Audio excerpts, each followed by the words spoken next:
All right, everybody, welcome to the podcast today. I am your host, Tim Albertson, and today we have a phenomenal artist on board.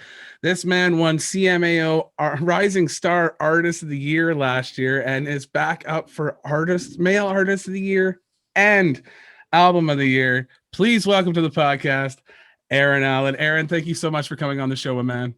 Thanks for having me, Tim. It's nice to see you again, buddy. This is incredible. So we actually met last summer. We actually got a chance to play on a show, and that's where I actually heard about the CMAO Rising Star award winning, which, again, congratulations. I know that is not an easy feat, and we're going to talk about why it's not an easy feat later on.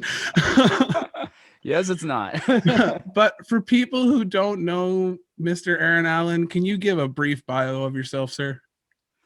Yeah, well, I've been in this a long time. I know it kind of seemed like, I popped up overnight, but I definitely been doing it for about 20 years now or better. I'm stationed here in London, Ontario, been here for about 20 years. And just been, I started out in punk, started doing punk music. And I feel like punk music's four chords and the truth, the same as country. You're not far off. The lyrics tend to sway a little bit more on the darker side, but other than that, like, that is four chords and the truth. For sure. People always go like, well, you started out in punk, and to be honest, I probably do look more like a punker than a country singer, but they go, well, how did you make it to country? And for me, I didn't really see it as a transition. I just kind of didn't want to carry heavy amps anymore. And it was just kind of natural. Once the distortion went away. Yeah. I found out that punk was actually just country. Once I started playing the acoustic guitar and put down the distortion pedal, I started going, oh, okay, I like folk and country. That's and then awesome. From there, I think I've released maybe a dozen records over the last 20 years. You probably can't find them, but probably about 12 records over the last 20 years. And, that brings us to this day and the stuff that's going on. And it's been an uphill climb, but it's been great. So. Yeah, it seems to be going very, very well for you today, sir. Well, here today, gone tomorrow. I don't know. We'll try to keep her. We'll try to keep them. You try to do the best you can. So we'll see what happens. Absolutely. So not only are you a singer, but you're a songwriter as well. Now, you work with a gentleman named Jeff Dalziel, and if anybody who's listening to this podcast right now doesn't know who Jeff Dalziel is, please go Google him, and you will fall in love with this man right away. This guy is a genius. I concur. But you also do solo songwriting too. Like, can you outline the process of your songwriting? Like, where do you start? Well, the process has changed a lot. You mentioned Jeff. And, a lot of when people go, why is this working after 20 years? Like, I'm not going to take the credit for that. When Jeff started working with me, he really remolded me into how I write a song. Mm-hmm. I used to listen to like Bruce Springsteen, Bob Dylan, Lyle Lovett, and forget the rest. I don't even want to hear it, unless that's the way that I was. And Jeff was like, hold on. There's a whole world out here that you don't realize. And he started me listening to pop music, rock. I was already listening to country, but stuff like that, dance music, anything that's popular. And he told me, listen, even if you think you hate it, listen to that song and then tell me one good thing about that song. Mm-hmm. And, from him doing that, it made me learn that, no matter who I'm writing with on that particular day, no matter if they're novices, where their level's at, even the most inexperienced new writer can teach me something. And that's kind of what he taught me. And I opened my mind. And nowadays my process, I walk my dogs in the morning. I listen to Apple Music and, I get a song that inspires me. And then I don't use a guitar. I just go, oh man, that inspired me. And I'm inspired to write a song as good as Bruce Springsteen. It'll never happen. But I got that carrot there that I keep chasing. So as soon as I got that carrot that I'm chasing, then I just keep walking until I have like a verse and a chorus. That makes 100% sense. Yeah. Then I get home and then I'll pick up the guitar and then maybe I'll write a second chorus or a second verse and put it away. Sometimes I don't even like to write the second verse, because I find that's the hardest one to write. Mm-hmm. When you're a songwriter, right? Like, when it falls flat, it's usually the second verse. So sometimes I'll sleep on it for a few days and then, you get that flash of lightning back when you come to it a few days Mhm. later. Almost That like re-inspiring yourself almost. 100%, and it pops right out of nowhere too. You could just be, like you said, walking with your dog, and next thing you know, you're just thinking about something completely different, and that line pops right back in. Next thing you know, you've got the next verse and the next chorus and the next bridge, and you're set. Definitely, for sure. And I didn't realize it all this year. Somebody asked me I processed the other day, and I'm like, well, I like to listen to other music while I write. Mhm. And I didn't know I had never co-wrote until 2 years ago, until Jeff said, hey, you got to go down to Nashville and co-write. And I literally said to him, I don't want to. He goes, well, you have to, or it's just not gonna work. Yeah. Like you're not at that level. So I go, okay, and I did, but I didn't know at the time. But when I was a kid, like life wasn't the best for me. I mean, people had it way worse. But I used to lock myself up in my room and I'd listen to Bruce Springsteen, Tom Petty, all those people, and I would write songs. And I just figured out lately that I've been co-writing the whole time. I've been sitting there listening to a Tom Petty song. He inspires me, and then I'll just write it while I'm listening to Tom Petty. Yeah. And I never knew it, but I have been co-writing for 20 some odd years. I just didn't know it. And I realized it like, I don't know, a week ago or when somebody told me that. That And I go, yeah, I kind of feel like I'm co-writing with those guys because I've definitely learned from them. And like, I have a thing that I do. It's a turnaround, and it's Steve Earle. It's not me. It's just I got so used to playing those turnarounds yeah. that I play traditional country standard turnarounds, and it's just always been there. So yeah, you learn to play guitar from Steve Earle. You learn to write from all these people, and it's kind of like be inspired by them, man, and full on take advantage of that. You know? That that's mind-boggling. I never even contemplated that. Yeah. Well, Wow. if you want to write a good song, learn from the best, right? They're probably not going to sit down with me, so that's about as good as it's going to get. There's a really good chance they're not going to sit down there and Ellen, but Yeah, small chance. and best part is you technically don't have to pay them for it either. No, that's true. Yeah, free lessons. That's true. When you're writing a song, like when you're co-writing with somebody, do you go into the co-writing and say, okay, we're working on my song today, or we're working on your song today? Like, how do you know which songs you're going to keep and which ones you're going to let go of? Well, usually Jeff decides which ones I keep and which ones I let go of because it's very confusing. When you write a good song, it's just a good song and you're like Yeah. excited about it. But Jeff will go, yeah, Aaron, that's a good song. Might be a hit, whatever we think that is. Hmm. But he goes, but it's not you. So pass that on. So he is my filter for everything. Like if I didn't have him there, I would record a bunch of songs that would probably tank my career because I rate a ton that I like and I go, I want to do that. Like Yeah. It Couldn't Hurt, the David Boyd Jane song. Yeah. When we brought that back for Nashville, because it wasn't intended for Dave. I wrote that with James Barker and Joe Ernwine.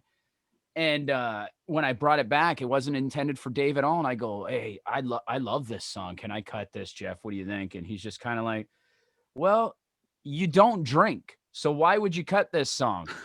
And like, I'm like, I know, but it's so cool.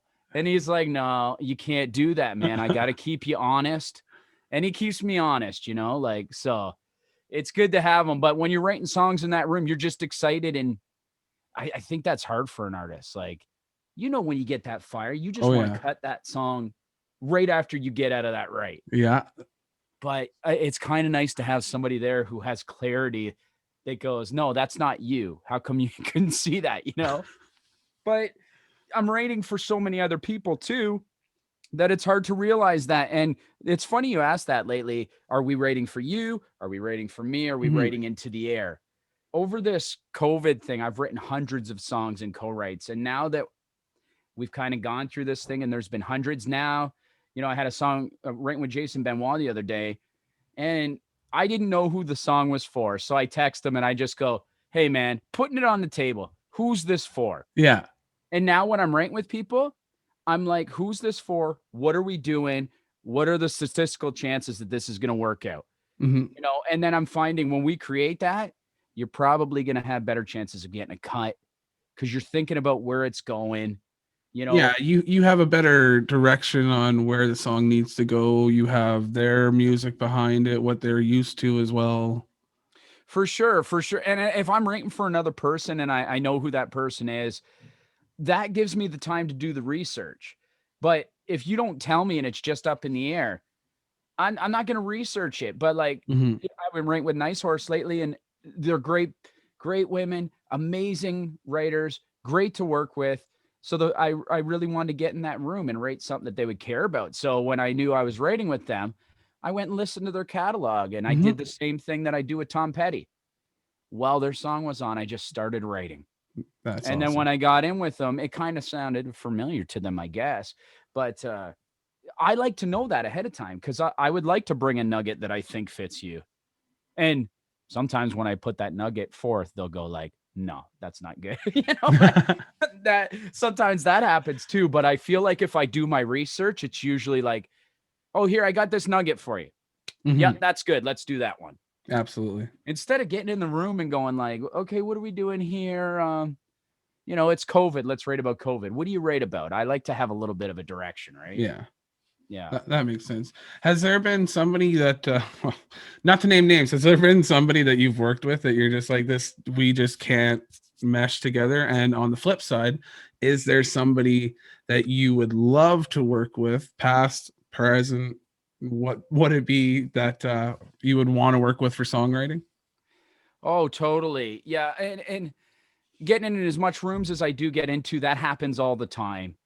So I kind of have my core group that I write with for me. Hmm. And then there's kind of like, okay, we're waiting for Jason Benoit today or something like that. And then everything else is just kind of up in the air.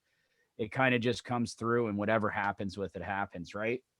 But as far as like really getting like, I don't want to do this, I'm usually like, let's rate 2, 3 times before I know that they're not for me. Hmm. Because like if you've heard my music, I do have like an element to it. Usually when I write a song, even if it's, something like it couldn't hurt and it has drinking content and something, I still want it to have like this heart there. Yeah, I still want it to have a heartbeat.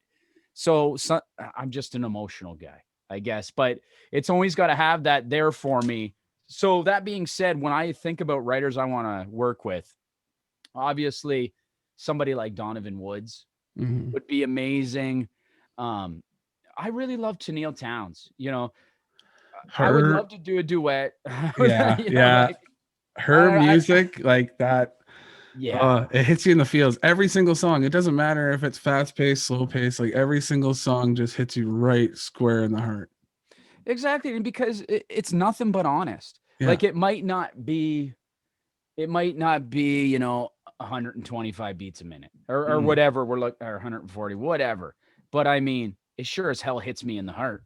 Like Yeah. Jersey on the Wall, I Oh, consider that maybe the best song of last year, like, or easily. 2 years ago, whatever it Yeah. was out. But that's what I love, man. And then when I hear a song like Jersey on the Wall that blows me away, I go, I got to rate something as good as that. Hmm. And I'm not going to stop until I do. I don't know if I can achieve that, but that's always my goal. Yeah. Oh man, she just blew me away. Like it's just genius. It's just genius. So that gives me that inspiration. Hmm. And for her to come out of nowhere almost to just blowing it right out of the park. Well, that's the thing too. And I had heard that she's been around. She's been around for 15, 20 years. Like people think she's really young, but I think I was talking to Jeff about it. And I think she's been around for, let's say, at least 10, 15 years. Really? Hey. And yeah, because Jeff and I talk about me kind of sitting around for 20 years and going under the radar, right? And he said, "Oh, she kind of did the same thing, man." And Hmm. then, it just takes enough people to go, "Oh, this is something." Yeah. Oh, okay, this is something. So for me, I think it just kind of took Jeff believing in me. And that kind of opened some doors. Before Jeff, I was working with Dan Broadbeck, great Hmm. producer, Grammy nominated here in London. And, to have people like Dan Broadbeck and Jeff believe in you, like that gives you a little bit of gas to get through all those hard times. Yeah. Over those 20 years, there were just little wins here and there that kept me going just long enough. Mm-hmm. And then I'd run out of gas. And then I'd be like, I'm done with this. And then you get something else. Yeah. But now it's kind of like, hey, this is cool, man. It's not as much. I was talking to my buddy and I said, listen, man, you got to find a way to not let what you love hurt you the way that it does, the way that music hurts us. Because we try and it's a wall, it's a wall. And he's having a tough time, and he's been signed to 2 labels, and I'm just like, man, I found a way to not let it hurt me. Mm-hmm. And if you can do that too, you're going to do your best work. So it's hard to not get mad at music or not get jealous and stuff like that. But I find when you let that go, that's when things actually start working. Oddly enough, I told him, like, you're at this point that I was always at, like you're pushing a boulder up a mountain. Your song's a boulder. Yeah. It shouldn't be that way. You should just create the music, and then you're on the top of the mountain, and then you just kick that boulder down and watch it go. It should not be, It should not be an uphill battle. Yeah. No, Yeah. Wow. Man, Well- you are blowing my mind with all this today. Well, I don't know. This is just what I learned in the last couple of years, right? Because I kind of saw the light, and I mean, this being pushing the boulder, Yeah. I told him that's us. We're the ones that force ourselves to carry the boulders. We're the ones that are in our own way. Yeah.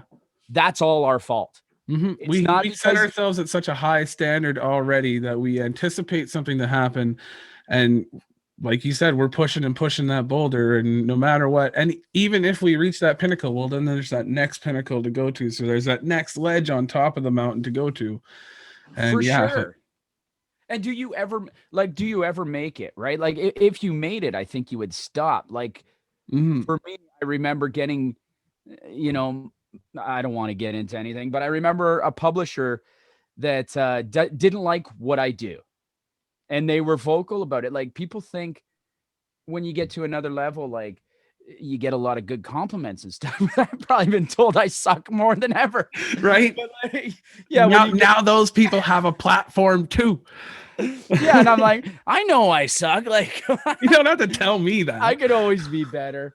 But there's things like they didn't like my writing. They literally said they didn't like my writing. And I was like, I'm cool with that. But I mean, you never make it. Mhm. I just went, oh, okay. I'm never going to make it.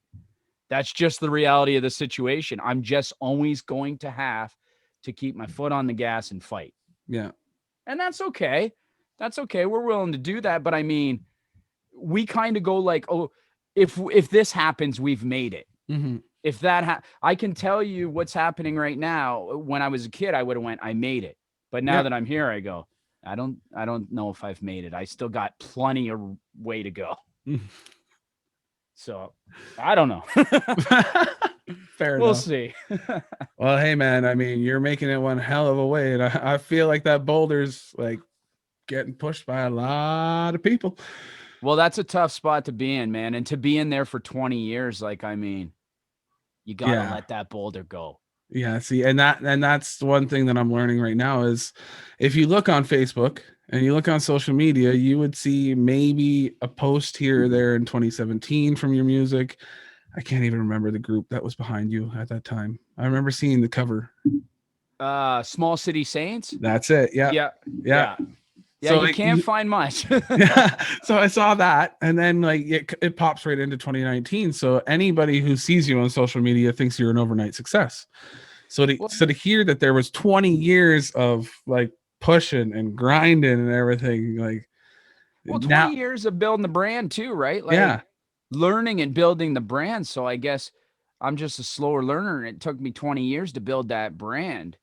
But hopefully it doesn't take everybody else 20 years. But yeah, I don't even look at that. Like I was saying to my bud, I don't even look at that as like it was terrible. I look at that as like every song was 1 inch closer. Mm-hmm.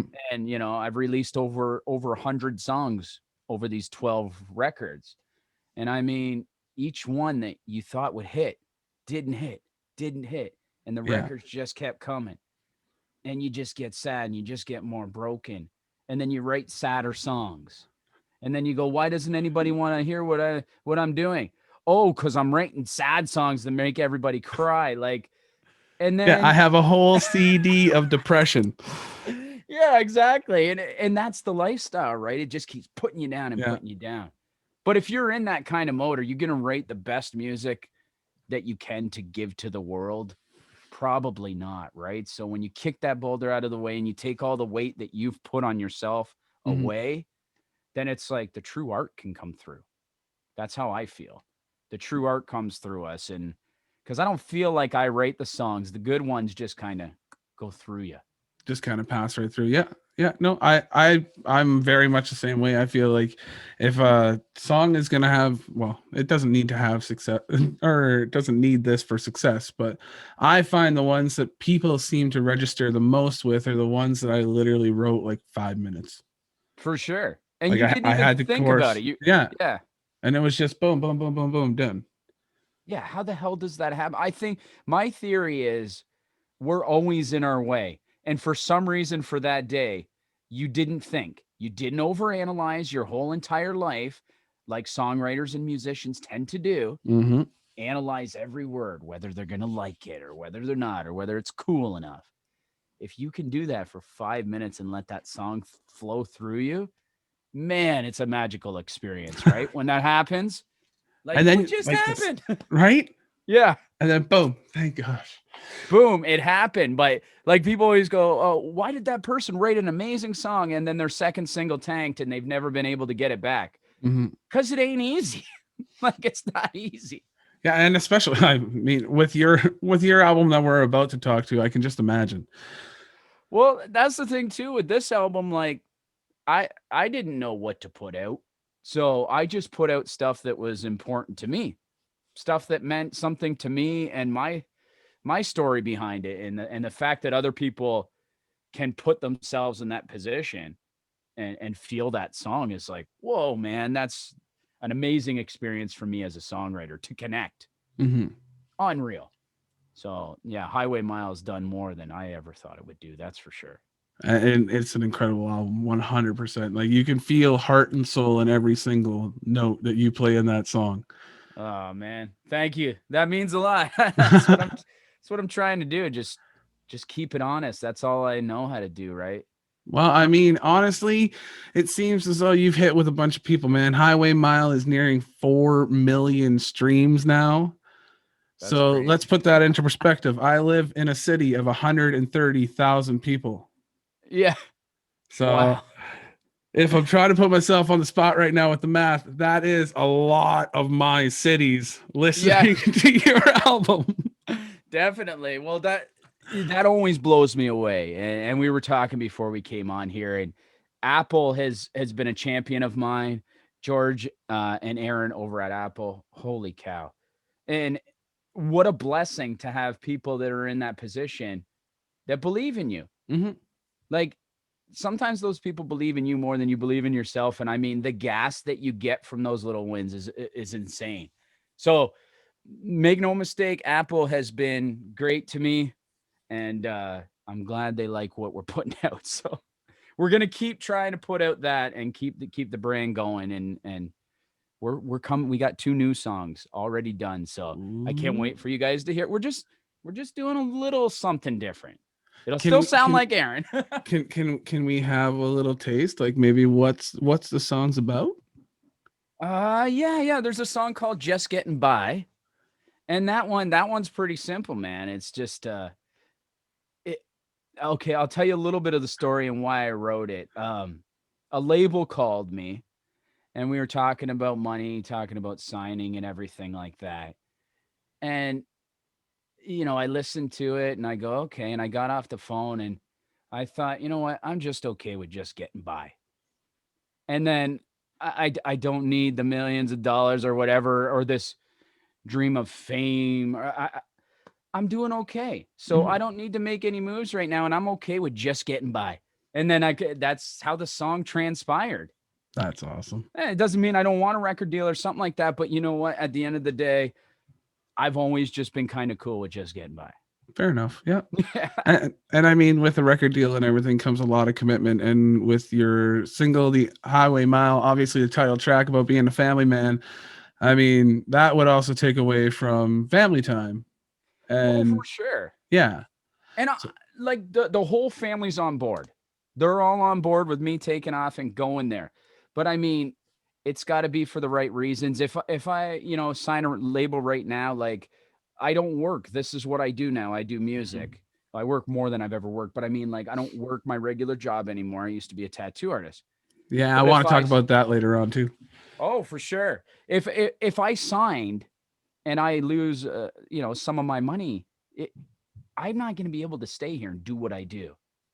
So I love writing songs every day. I want to do the best that I can do. And I feel like I'm in a really good position to do that right now. And I just don't want to jeopardize it in any way. That makes sense. Yeah. But if the offer's right, then let's get crazy. But I mean, right now it's like I'm happy. There's nothing missing. Fair enough. And I mean, Yeah.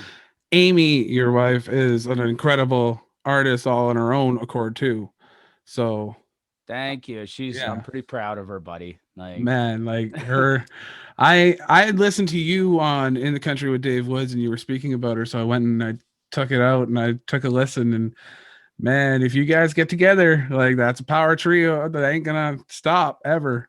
well, we've talked about it a lot over the years. And actually, the reason she put out her own song is because Jeff and Arts and Crafts were hearing her on my demo. And then I really wanted to do a duet with her. And they were kind of like, why don't you know? Why doesn't she establish herself? So I've always wanted to do a duet with her, but they were like, no, let her do her own thing and get out there, and don't have her attached to you right now. And I said, that's cool, man. I'm like, you want to go for that, Amy? And she was like, sure, let's do it. That's awesome. And yeah, it is what it is. Came along. That was one that I wrote with Dan Davidson and David Bories. And I knew midway through that song, I go, guys, I know you think this is for me, but this is for my wife. And they didn't know anything about her. And I showed it to Amy, and Amy was like, yep. And then we sent it to Jeff, and he was like, yep, let's go. But that one just kind of fell together out of I don't know where. Sometimes you just get lucky. Hey man, that is one hell of a lucky one. Yeah. Thanks, man. And she sings the hell out of it, man. She So does. proud of her. She does. Amy, I am definitely going to want you on this show eventually as well. Oh, she'll be on. Perfect. Yeah. So, sir, you last year came into the CMAOs as a Rising Star nominee, and you took home the big prize. This year, you are set up for Male Artist of the Year and Album of the Year, and you're performing. Yeah. I I don't know, man. That's pretty overwhelming, right? Like, can you even like bring us through the process of a nomination? This is not necessarily a fan vote. This is people and peers of the music industry that are the ones that have the say in your success right now. well, that's what's crazy, because like over 20 years, you kind of build up this skin and you go, they hate me. They don't like me. Mm-hmm. But then you realize when you're there, it's nothing personal. There was nothing personal about it. You realize it when things start working out. It's like, no, nobody personally has it out for you. It's just you need to everybody has their time. Mm-hmm. It takes time, and it happens when it happens. When I got the first email for the nominations last year, or that got a year and a half ago, I was on a radio tour, and COVID was like just a new thing. Mm-hmm. I was on a radio tour, and the email came in. You've been nominated for Rising Star and Male Star of the or Male of the Artist of the Year. And I remember I was a Mr. Sub. I was in my van, sitting in the back of my van because I had blankets and a mattress in there. Yeah. I'm traveling across Canada doing a radio tour, and I'm a pretty honest guy. There's no jets. There's nobody driving me. It's me with a mattress in the back. I call up Jeff. Hey, I'm sleeping in the back. Get a hotel, you dummy. And I'm like, no, I'm too cheap for that, man. So anyways, when I got the email, I'm like, what the hell? What's going on here? So I call up Jeff. I'm like, did you see this? Mm-hmm. And I didn't think I would make it through to the next round. So when I was in for the nominations, I was just like, that's insane, man. Like, I don't even know. And now this year, for Record of the Year, that means a lot to me because people are appreciating this work that I did this much. Yeah. I don't get it. I'm very thankful, but I don't know, when it starts happening, it's just hard to get. You know, like what's I don't know. It's just a weird feeling, man. I love it. Getting that award meant so much to me. And you just go like, how is this happening? And like Right. they ask me, how's it happening? I go, I don't know. I'm just writing some songs. People like it. I don't know why this is happening. That's incredible. I love that. Yeah. From the Rising Star Winner Award, was there anything else with it as well? Did you end up getting like, did you get phone calls and whatnot? Did people start reaching out a little bit more after the award was handed out? Well, I've had talks with management, labels and stuff like that. And at this point, like I say, bringing on management, bringing anybody to my team, and it does hurt me in some respects not to have management, not to have somebody booking my shows. It does hurt me sometimes. But at the end of the day, the reason why I do it is not to not further my career. It's to keep my stress level and everything balanced.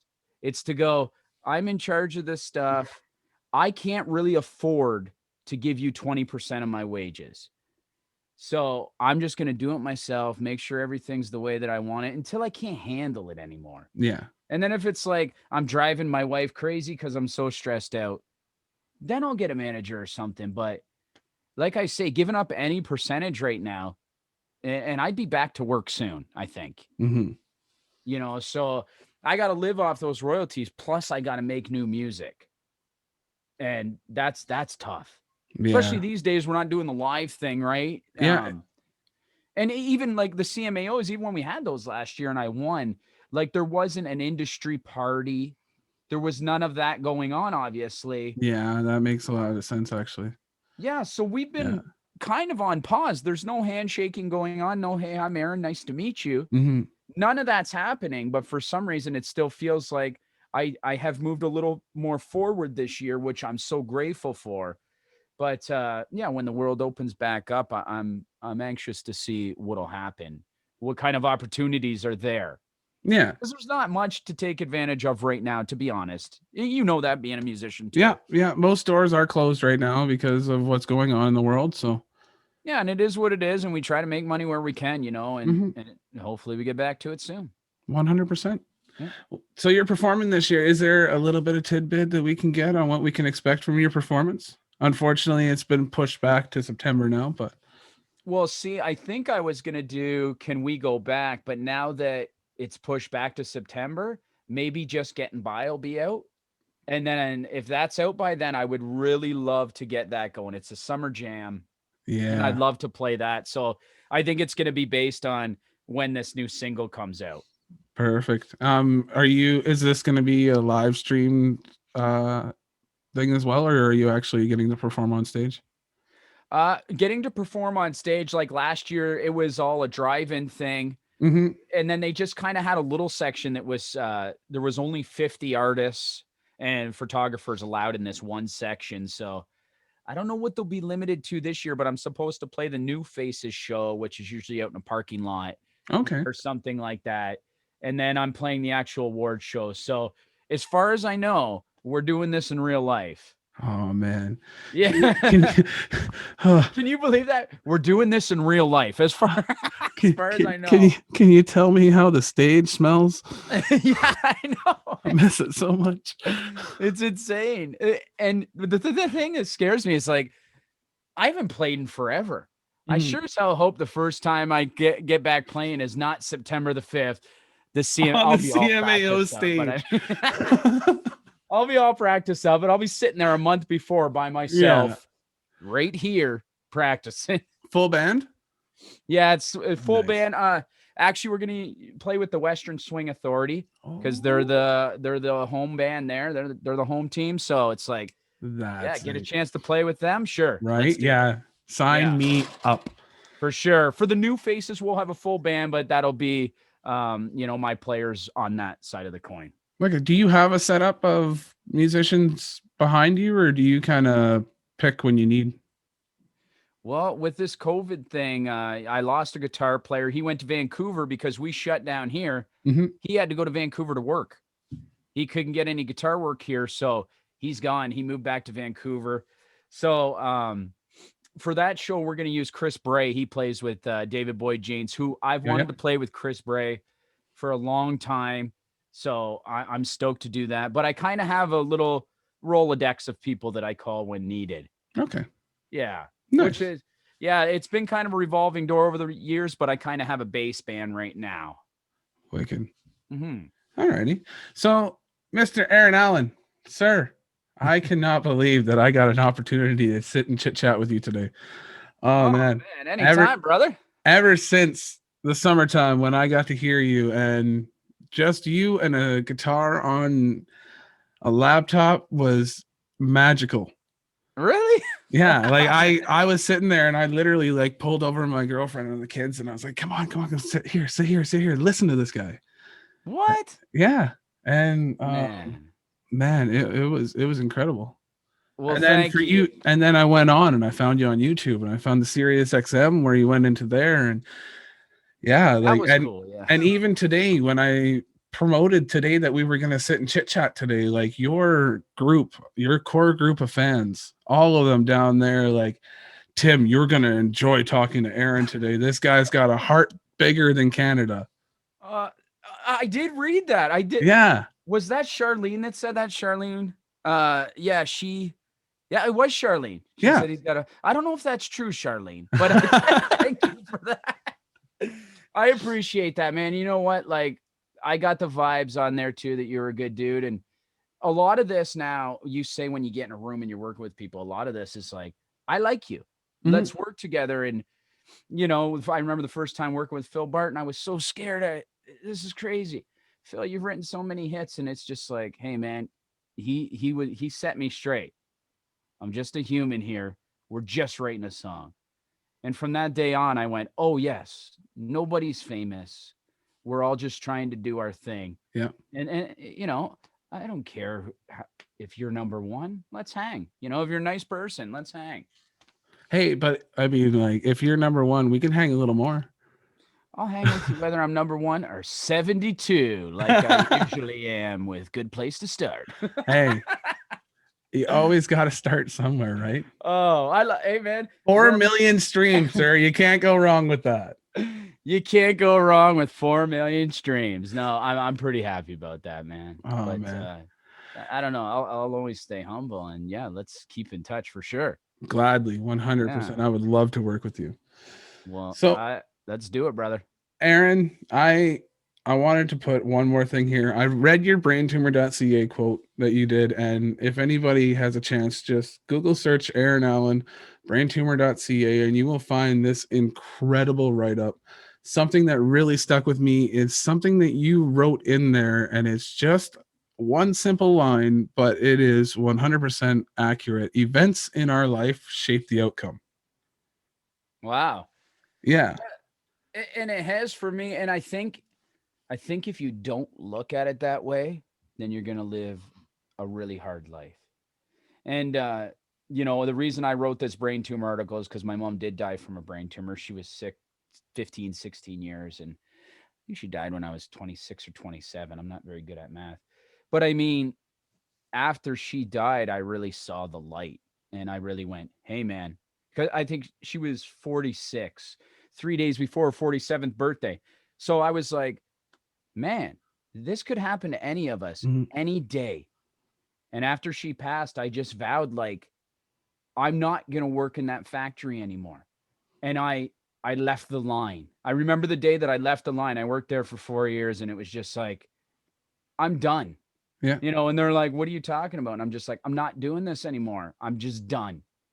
And hey, man, working on a line's fine, but it wasn't for me, and I wasn't happy. And I just said, I'm going to do everything that I can do, even though I have to pay the bills. I'm just going to do everything that I can do to be happy.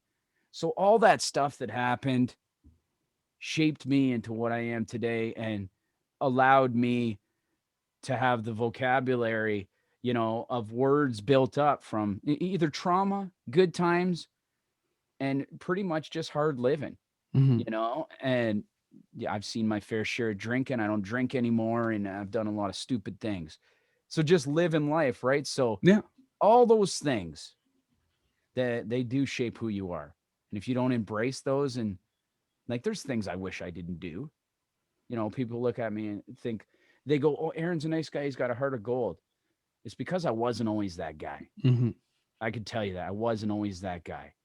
And then when I saw the light and I wanted to become that guy and really go, "Hey, that's who I want to be." Hmm. That's when that's when your perspective flips. I was always looking at it like, woe was me. My mom's dying of cancer and my parents are divorced in my life and I don't have a top 10. And then I reversed that. And then when I reversed that, I went, there's the open road. Yeah. And it's really hard to flip that perspective. But if you go, yeah, that road with all that crap there, Hmm. that made me. That was the road that made me. Now let's do something about it. Oh And then yeah. that kind of just fueled me. I'm like, that's who I am. I don't think you should ever shy away from that. No, Shy away. and to be honest with you, that is one thing that I honestly I figured out a couple of years back now. I grew up a small town boy of a town of like 250 people. So literally our motto is you help everybody no matter what. You Yeah. somebody asks for help, you help them. You don't expect a handout, you just help. Yep. And as I moved away from it, I kind of walked away from that motto as well, and I started getting into some crap and started doing some things that I really knew I shouldn't be doing. But that was the society at the time that had accepted me. For sure. Well, that's the So thing too, right? yeah, You're lost and you gravitated towards that. yeah. So I went full on into it, and like cops got involved. I've been arrested in my past. Things have happened, and do I regret everything that happened in those days? 100%. Would I change it?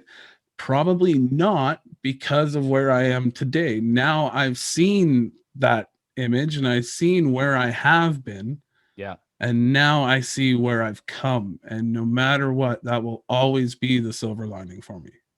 exactly. And you're not letting go of that because No. you know what's on the other side. Like I can't screw this up. I can't drink, I can't screw this up. I can't screw up my wife and kids. You've been to the other side and once you have it, don't let Mhm. that go. But hey, man, musicians, yourself, myself, we're probably pretty self-destructive people, and it's hard to stay on the It's track. very, very true. As a musician, it's really hard. But I mean, if you got a forgiving wife or partner, maybe you make it through. Yeah, we're only as strong as the ones behind us. It's true, man. Yeah, that's why it's going well. Yeah, yeah, exactly. Same Yeah, here. definitely. So, Aaron, the last few questions here. What advice would you give 14-year-old Aaron Allen, both musically and personally? Now, this is Aaron Allen that is now about to flourish and try and figure out what he wants to do with the rest of his life. I would probably say it's just a song. Let it go, and everything's gonna be okay. Like that's the thing that I was kind of missing from my childhood is somebody saying everything's going to be okay. I never really had anybody like my mom tried, but she was always sick. So, just having somebody go whether you're going to make it in music or not, Mhm. just keep going and it's going to be okay. That's a lot of us think, "Oh, roadblock, roadblock, roadblock." But I've been doing this for 20 years. Like just keep going because you're not going to get worse. Yeah. If you get worse, there's a real issue. Yeah. Then we need to hit the brakes and we need to figure something out Yeah. here. If you're a slow learner like me and it takes me 20 years to write a song that's good enough to make it somewhere, then it takes 20 years. Mhm. But find a way. Find a way and know it's not the end of the world when you don't get that show or quit adding up all those negative things when they don't happen. Oh, I didn't get on that gig, man. Then you get angry. Mhm. The radio didn't pick up my single again. Then you get angry. Who cares? Why me? Just Why me? Why me? Why me? yeah, just make a Yeah. good song and hopefully they like it, but it's not the end of the world. It never is. No, it's just fuel to the fire, my man. Exactly. Find a way to like when people say my voice isn't good, I hear that a lot. I know I have a weird voice. I know I have You, like a whiny you have a voice. unique voice. I will be 100%, but that's another thing that draws me to you. I am one of those people that I love unique voices. One of my favorite voices in country music today is Cassidy Pope. Yeah, man, definitely. Cass, and I knew her back from Hey Monday. Really? Yeah, and so like to hear her, and I got my fan moment when I met her when she was on tour with Dean Brody as well. But Nice. yeah, like her voice when she came out on The Voice and she started singing, I'm like, there's no way, there is absolutely no way she does not walk home with the trophy, just because the uniqueness of the voice was just so incredible. Well, that's true. That uniqueness it's a great thing, and it's also like it could cause you a lot of pain because people go, "You suck." Like half the people say I'm good, half the people go, "Oh man, like that's terrible." But then you listen to Neil Young, Geddy Mhm. Lee. Like I know I have a whiny register like Willie Nelson sometimes, but yeah, at the end of the day, that uniqueness, I guess that's what people dig, but I just want people to know that people tell me I'm not good all the time, even right now. Like my one buddy goes, I didn't get on Sirius, and this is why. So I called him and I go, oh yeah, well, this person just said that they don't like my voice and there's never an opportunity to work with them. And yeah, So how do it you was like, feel now? yeah, well, that was Yeah. just 2 weeks ago. And I just go, okay, whatever. Yeah, well, Whatever. I don't sorry I care. didn't please you today. Yeah, somebody's always going to tell you that Yeah. you suck. And they always have told me that I suck. But I only half believe it. Don't believe it 49% because that'll crush you. Just Mhm. just have 51%. Hey, I'm not the best, I'm not the worst, but 51% will keep you going. Don't let Damn it dip right. into 49, but I'm a wacko. I just Nah. mean hey man, if I can do it, you could keep doing it. Just take the 20 years to do it. If it takes it that long, then it takes it that long. Exactly. I don't know what advice I would have other than just keep going. Right on. So Aaron, what's next for you after the CMAO performances? I know we got some singles coming out. Well, I can't really say too much. I got 2 singles coming out. Oh, do Like, we have a secret? there's kind of a secret. This summer, you're going to hear a new project from me. Oh, It's not an Aaron Allen thing. It's a duo.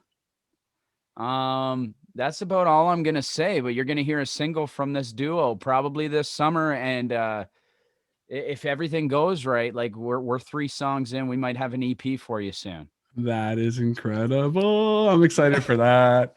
Well, hopefully you guys like it. It's different from Aaron Allen. It's not going to be the Aaron Allen stuff that you're used to, but we're going to have some fun.